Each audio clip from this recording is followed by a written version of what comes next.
নমস্কার। আমি অ্যাস্ট্রোলজার শ্রীময়ী সায়নী। আপনাদের সকলকে আমার ইউটিউব চ্যানেল আগমনী জ্যোতিষ কথায় স্বাগত। আমি কিন্তু আগের ভিডিওতে আপনাদের সাথে শেয়ার করার চেষ্টা করেছিলাম জোটক বিচার কেন আবশ্যক এবং কোন ক্ষেত্রে ম্যাচিং না থাকলে, জোটক বিচারের কি ক্ষেত্রে অমিল থাকলে কি সমস্যা হতে পারে সেটা কিন্তু শেয়ার করার চেষ্টা করেছিলাম। আমাদের বিবাহ ক্ষেত্রে যখন নিয়ে আমরা ভাবি, তখন কিন্তু আরো একটা বিষয় আমাদের মাথায় কিন্তু চলে জোটক বিচার ছাড়াও, সেটা হচ্ছে মাঙ্গলিক বা অমাঙ্গলিক। সবার আগে আপনাদেরকে জানতে হবে কাকে আমরা মাঙ্গলিক বলবো এবং কাকে আমরা অমাঙ্গলিক বলবো, বা কাকে আমরা খুব স্ট্রং বা পিওর মাঙ্গলিক বলবো এবং কাকে পার্ট অফ মাঙ্গলিক বলা হয়। তবেই কিন্তু আপনারা এই সেক্টরটা বুঝতে পারবেন। যদি কারোর লগ্নে মঙ্গলের অবস্থান হয় বা লগ্ন থেকে অ্যান্টি ক্লকওয়াইজ ঘুরে যদি লগ্নের সপ্তমে অর্থাৎ 7th হাউসে বা 8th হাউসে বা 12th হাউসে যদি কারোর মঙ্গলের অবস্থান হয়, তবেই কিন্তু সে পিওর মাঙ্গলিক বা খুব স্ট্রং মাঙ্গলিক। স্ট্রং মাঙ্গলিক যাদের থাকে তাদের পার্টনারকে কিন্তু অতি অবশ্যই তার পার্টনারকেও স্ট্রং মাঙ্গলিক কিন্তু হতেই হবে। যদি একান্ত আমাদের এরকম ক্ষেত্রে আমাদের বর্তমান জায়গায় অনেক ক্ষেত্রে দেখা যায় হয়তো প্রেম ঘটিত বিবাহ, সেক্ষেত্রে কিন্তু একজন স্ট্রং মাঙ্গলিক অন্যজন নয়, কিন্তু পুষ্টিতে কিন্তু নর্মাল জোটক বিচারে ম্যাচিং আছে। তবে তাদের ক্ষেত্রে কিন্তু যদি বিয়ের ক্ষেত্রে যান, আপনারা কি মনে করছেন তাতে বিয়ে হবে না? হ্যাঁ, বিয়ে দেওয়া যাবে। তবে আপনাদের কিন্তু সঠিক পদ্ধতিতে যার মাঙ্গলিক আছে তাকে কিন্তু সঠিক পদ্ধতিতে মাঙ্গলিক দোষটাকে খণ্ডন করেই কিন্তু আপনাকে বিবাহ ক্ষেত্রে এগোতে হবে, তবেই কিন্তু আপনার জীবন সুখের হবে। এবার চলুন আসি কাকে পার্ট অফ মাঙ্গলিক বলে বা খুব লাইট মাঙ্গলিক বলা হয়।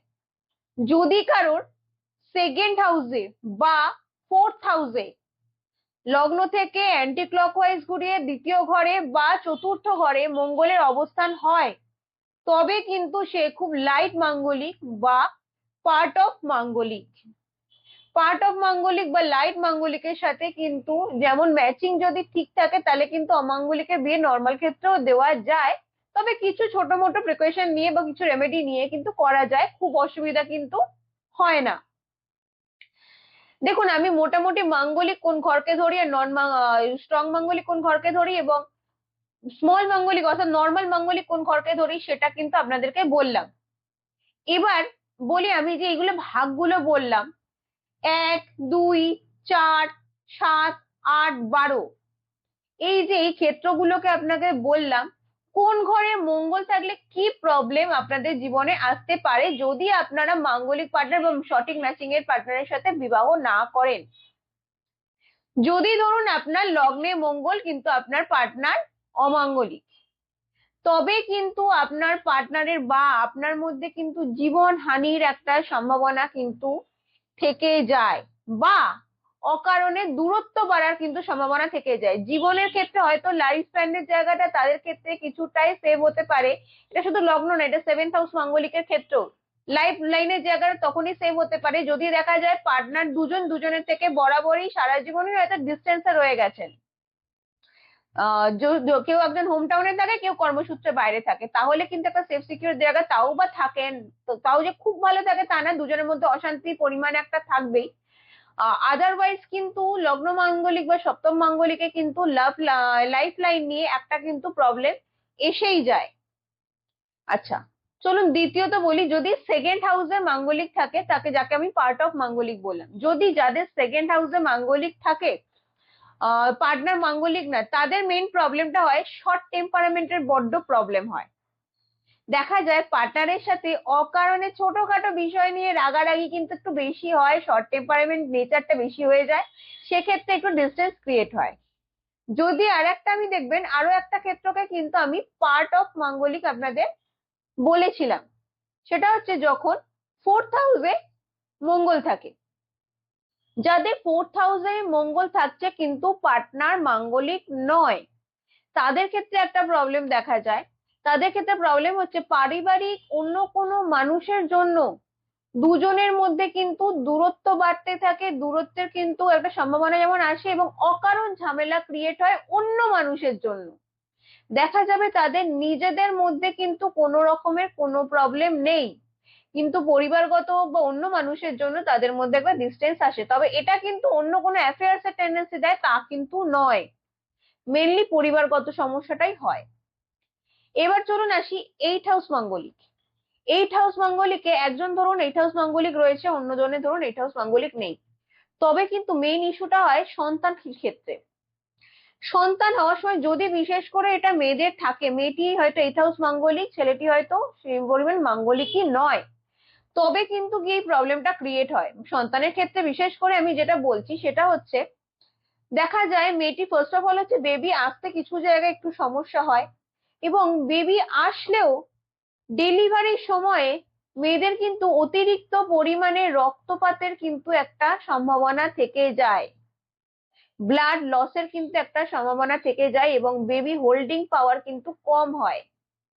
তাই এক্ষেত্রে কিন্তু একটু বুঝে ডিসিশন নেবেন। চলুন এবার আসি নেক্সট যে মাঙ্গলিকটা আপনাদের বা সর্বশেষ যে মাঙ্গলিকটা আমি আপনাদেরকে বলেছিলাম, অর্থাৎ 12th হাউস মাঙ্গলিক। 12th হাউস মাঙ্গলিক কিন্তু খুব স্ট্রং মাঙ্গলিক। 12th হাউস মাঙ্গলিক থাকলে ফার্স্ট অফ অল হচ্ছে যেমন অকারণে দুজনের মধ্যে একটা ভুল বোঝাবুঝির জায়গা ক্রিয়েট তো হয়ই, তেমন কিন্তু হাজবেন্ড বা ওয়াইফ কারোর মধ্যে কিন্তু ধরুন একজনের মাঙ্গলিক আছে অন্যজনের মাঙ্গলিক নেই, তাদের কিন্তু কারোর মধ্যে কিন্তু তৃতীয় ব্যক্তি আসার সম্ভাবনাটা ভীষণ ভাবে বেড়ে যায়। তৃতীয় ব্যক্তি মানে কিন্তু এখানে আমি অন্য কোনো অ্যাফেয়ার্স এর বা অন্য কোনো মানুষের আসার কথাই বলছি। 12th হাউস মাঙ্গলিকে কিন্তু এই প্রবলেমটা ভীষণ ভাবে বেড়ে যায়, দুজন দুজনকে কোনোভাবে বুঝতে চায় না, এবং যার মাঙ্গলিকটা রয়েছে তার ব্লাড প্রেশার জনিত সম্ভাবনা কিন্তু খুব বেশি হয়, মাথা গরমের টেন্ডেন্সি খুব বেশি হয়, এবং সব জায়গায় একটু ওভার রিয়াক্ট করে ফেলে। সুতরাং যদি আপনি দেখছেন আপনি মাঙ্গলিক বা আপনার পার্টনার মাঙ্গলিক, অতি অবশ্যই কিন্তু জটক বিচারটা তার আগে আবশ্যিকভাবে ভালোভাবে করাবেন। এবং শুধু তাই নয়, যদি আপনি স্ট্রং মাঙ্গলিক হয়, আপনার পার্টনার মাঙ্গলিক না হয়, ঠিক পদ্ধতিতে কিন্তু মাঙ্গলিকটা কাটিয়ে তবেই বিয়ে করবেন। আর যদি আপনি পার্ট অফ মাঙ্গলিক হন, দেখুন তাহলে এটা জিনিসটা ইজিলি মুভ করা যায়। সুতরাং সেক্ষেত্রে নিশ্চিন্ত হয়ে কোনো ভালো কারোর সাথে কনসালটেট করে কিন্তু আপনি এগোবেন জায়গাটা, তাতে কিন্তু আপনার জায়গাটা খুব ভালো মুভ হবে, এবং আপনাদের লাইফ লাইন কিন্তু খুব ভালো থাকবে, আপনাদের জীবন সুখের হবে। আশা করি আমি আপনাদেরকে মাঙ্গলিক এবং অমাঙ্গলিক সম্পর্কে একটা ক্লিয়ার ধারণা দিতে পারলাম। আপনাদের যদি কোনো কোয়েশ্চেন থাকে আপনারা তাও আমাকে জিজ্ঞাসা করতে পারেন, আমি চেষ্টা করব জায়গাটা ক্লিয়ার করে বুঝিয়ে দেওয়ার। নমস্কার, সকলে খুব ভালো থাকুন।